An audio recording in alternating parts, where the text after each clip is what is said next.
జనవరి 1 నుండి హోండా కార్ల ధరలు పెరగనున్నాయి. వెంటనే మీకు ఇష్టమైన హోండా కార్ని బుక్ చేసుకుని 1 లక్ష వరకు ఆదా పొందండి. మహమ్మారి మళ్ళీ కోరలు చాస్తుంది. సుమారు ఏడాదిన్నర పాటు జనాన్ని పట్టి పీడించిన కరోనా మరోసారి పంజా విసురుతుంది. కేసుల సంఖ్య పెరగడమే కాదు, మరణాలు కూడా సంభవించడం చూస్తుంటే గతంలోని భయాలు వెంటాడుతున్నాయి. మెల్లగా ప్రారంభమైన ఈ కరోనా వ్యాప్తి క్రమంగా పెరుగుతుంది.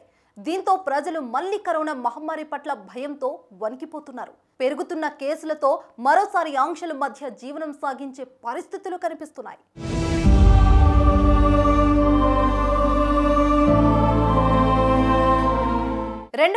లో వచ్చిన కరోనా తర్వాత తగ్గినట్టే తగ్గి మళ్ళీ విడతల వారీగా పంజా విసురుతుంది.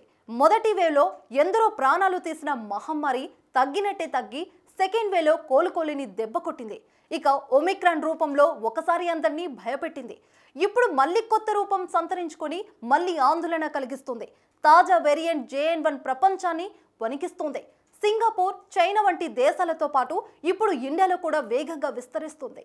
దేశంలో తాజాగా 412 కరోనా కొత్త కేసులు వెలుగు చూశాయి. దీంతో యాక్టివ్ కేసుల సంఖ్య 4170కి చేరుకుంది.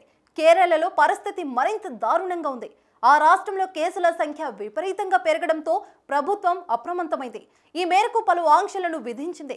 మరోవైపు కొత్త వేరియంట్ కేసులు సంఖ్య నెమ్మదిగా పెరుగుతుంది.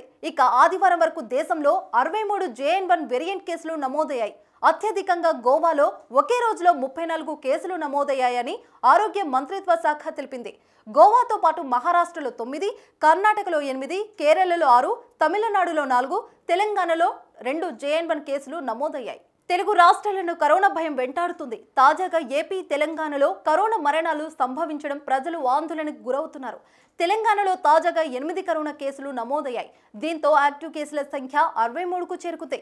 కరోనాతో చికిత్స పొందుతూ 2 ప్రాణాలు కూడా కోల్పోవడం ఆందోళన కలిగిస్తుంది. గాంధీ, ఉస్మానియా ఆసుపత్రిలో పలువురు కరోనా చికిత్స పొందుతున్నారు. ఏపీలో కూడా ఓ మహిళ కరోనాతో మృతి చెందింది. KGH ఆసుపత్రిలో చికిత్స పొందుతూ ప్రాణాలు వదిలింది. కేసుల సంఖ్య కూడా రాష్ట్రంలో పెరుగుతూ వస్తుంది. మంగళవారం ఒక్కరోజే ఏపీలో 6 కొత్త కేసులు వెలుగు చూశాయి. దీంతో రాష్ట్రంలో యాక్టివ్ కేసుల సంఖ్య 29కి చేరాయి.